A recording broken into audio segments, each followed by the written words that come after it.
এই নাও তোমার divorce paper. আজকে থেকে তুমি স্বাধীন। যাওয়ার আগে আমার কথাগুলো তো শুনে যাও। আর কি শোনার বাকি আছে? তুমি যেগুলো চেয়েছিলে সবই তো দিলাম। আমি তোমায় কতটা ভালোবাসতাম, আর তুমিই আমার সাথে প্রতারণা করলে। হ্যাঁ, করেছি আমি চিট। আর আমি তোমাকে এজন্যই ডেকেছি, মেয়েদের ছেলে খোঁজার দরকার নেই, ছেলেরা নিজেই আমাদের কাছে আসে। মানে? হ্যাঁ, তোমাদের ছেলেদের কাছে যদি দুটো অপশন থাকে, তাহলে আমাদের মেয়েদের কাছে 100টা অপশন থাকে। হ্যাঁ, হতে পারে তোমার কাছে অনেক অপশন আছে, কিন্তু তুমি যেটা করছো সেটা তোমার কাছে কতদিন থাকবে তুমি কি জানো? যতদিন না তোমার এই শরীরটা থাকবে, যেদিন এটা শেষ হয়ে যাবে সেদিন দেখো। আর তুমিই আমাকে চিট করলে, যে তোমাকে নিজের থেকে বেশি ভালোবাসতো। একদিন তুমি ঠিকই বুঝতে পারবে তোমার ডিসিশন কতটা ভুল ছিল। তুমি যে ছেলেটার কাছে যাচ্ছ সে কি তোমাকে ভালোবাসে? এটা তোমার ভুল ধারণা। সে তোমার শরীরটাকে ভালোবাসে। আচ্ছা, একটা কথা বলো তো, আমাকে কেন বিয়ে করেছিলে? বিয়ের মতো পবিত্র সম্পর্কটাকে নষ্ট কেন করলে? কি হলো বলো? কোনো জবাব নেই, তাই না?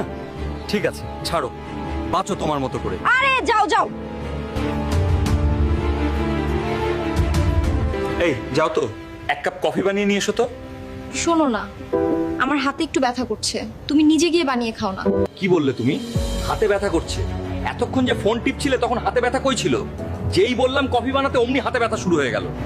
তুমি আমার সাথে এটা কিভাবে কথা বলছো? আমি তোমার গার্লফ্রেন্ড হই, চাকর না। কি বললে? গার্লফ্রেন্ড?